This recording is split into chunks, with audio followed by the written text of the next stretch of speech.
గుర్తు తెచ్చుకుంటే బాబు ఎలాంటి వాడో అందరికీ కూడా అర్థమవుతుంది. ఆయన నైజం. రైతులకు ఉచిత విద్యుత్ ఇవ్వద్దు అన్నది ఎవరన్నా ఎవరక్క మీరే చెప్పండి. రైతులకు ఉచిత విద్యుత్ ఇస్తే ఆ తీగల మీద బట్టలారేసుకోవాలి అని ఇవ్వద్దు అని ఎవరు చెప్పారు?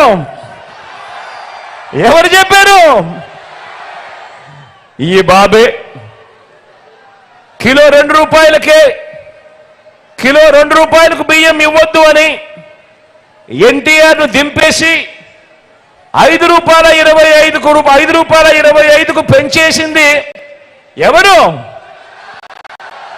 ఎవరక్క? ఎవరన్నా? అది ఈ బాబే.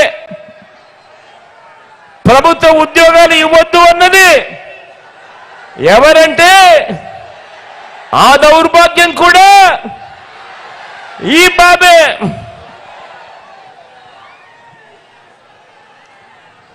గవర్నమెంట్ బడిలో ఇంగ్లీష్ మీడియం వద్దు అన్నది గవర్నమెంట్ బడులలో ఇంగ్లీష్ మీడియం వద్దు అన్నది ప్రభుత్వ బడులను పాడు పెట్టినది ఎవరు? ఎవరక్క? ఎవరన్నా? అది కూడా ఈ బాబే. పేదలకు ఇళ్ల స్థలాలు ఇస్తా ఉంటే కులాల మధ్య సమతుల్యం దెబ్బతింటుంది అని ఏకంగా పేదలకు ఇళ్ల స్థలాలు ఇవ్వకూడదు అని కోర్టులకు వెళ్ళి కేసులు వేసింది ఎవరు? ఎవరక్క? ఎవరన్నా? ఎవరు తమ్ముడు? అది కూడా ఈ బాబే. తాను ముఖ్యమంత్రిగా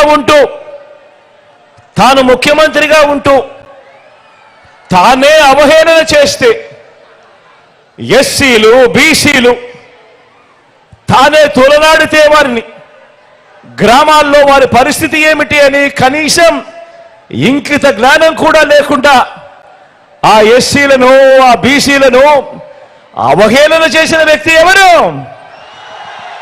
ఎవరక్క? ఎవరు చెల్లెమ్మా? ఎవరన్నా? ఎవరు తమ్ముడు? అది కూడా ఈ బాబే. విడగొట్టిన రాష్ట్రానికి ప్రత్యేక హోదా వద్దు అన్నది ఎవరు? ప్రత్యేక హోదా ఏమైనా సంజీవిని అన్నది ఎవరు? ఎవరక్క? ఎవరన్నా? అది ఆ హోదాను తాకట్టు పెట్టింది ఎవరు అనంటే అది కూడా ఈ బాబే. చివరకు అన్నీ ఓడిపోయిన ఈ చంద్రబాబుకు ఈ చంద్రబాబు ఎమ్మెల్యేగా ఓడిపోయి అతలాకుతమైన తన బ్రతుకును తాను ఉన్నప్పుడు అన్నీ ఓడిన ఈ చంద్రబాబును పార్టీలోకి చేరదీస్తే ఆ కూతుర్నిచ్చిన మామనే కుర్చీ కోసం ఆయన్నే వెన్నుపోటు పొడిచి ఆయన మీదే చెప్పులు వేయించి ఆయన మీదే రాళ్ళు కూడా వేయించి ఆయన చావుకు కారణమైంది ఎవరు? ఎవరక్క? ఎవరు చెల్లెమ్మా? ఎవరన్నా? ఎవరు తమ్ముడు? అది కూడా ఈ బాబే. మళ్ళీ ఎప్పుడు అవసరమైతే అప్పుడు ఏం చేస్తాడు? మళ్ళీ రామారావు గారి ఫోటో బయటికి తీస్తాడు, మళ్ళీ ఆ ఫోటోకు దండలు వేస్తాడు. ఇంత నిజమైన మనస్తత్వం ఉన్న వ్యక్తి ఎవరు? ఎవరక్క? ఎవరు చెల్లెమ్మా? ఎవరన్నా? అది బాబే.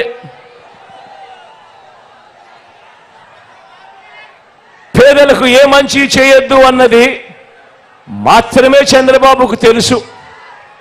ఎందుకంటే ఈ బాబుకు మనసు లేదు, మానవత్వం అంతకన్నా ఈ పెద్ద మనిషిలో లేదు.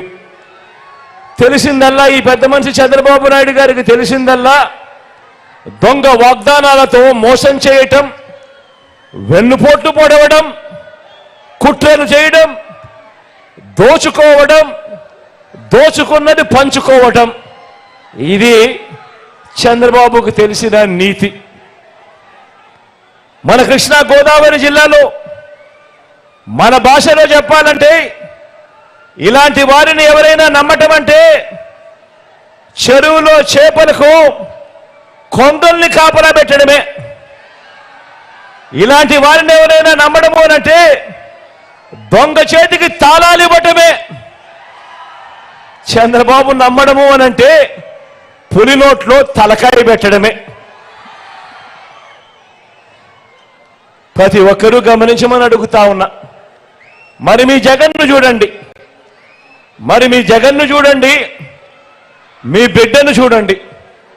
ఈ 58 నెలల కాలంలోనే మీరిచ్చిన అధికారంతో, దేవుడు ఆశీస్సులతో గ్రామ గ్రామాన ఇంటింట జగన్ మార్కేమిటో 4 మాటల్లోనే మీ అందరికీ కూడా గుర్తు చేస్తా.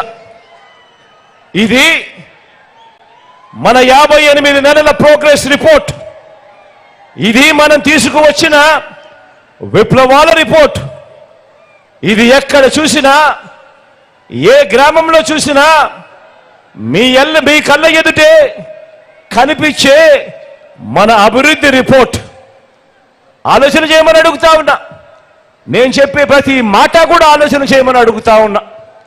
గతంలో ఎప్పుడూ జరగనట్టుగా రాష్ట్రంలో ఏ గ్రామాన్ని తీసుకున్నా కూడా ఏకంగా 7 వ్యవస్థలు ఆ ప్రతి గ్రామంలోనూ కూడా కనిపిస్తా ఉన్నాయి. గ్రామ వార్డు సచివాలయాలు, 60-70 ఇళ్లకు వాలంటీర్ వ్యవస్థ, రైతు భరోసా కేంద్రాలు, మరో 4 అడుగులేస్తే విలేజ్ అర్బన్ హెల్త్ క్లినిక్లు, మరో 4 అడుగులేస్తే నాడు నేడుతో మారిన ఇంగ్లీష్ మీడియం గవర్నమెంట్ స్కూళ్ళు, మరో 4 అడుగులు వేస్తే అక్కడే కనిపిస్తారు మహిళా పోలీసులు. ఇక 7వ వ్యవస్థ నిర్మాణంలో ఉన్న డిజిటల్ లైబ్రరీలు, ఫైబర్ గ్రిడ్.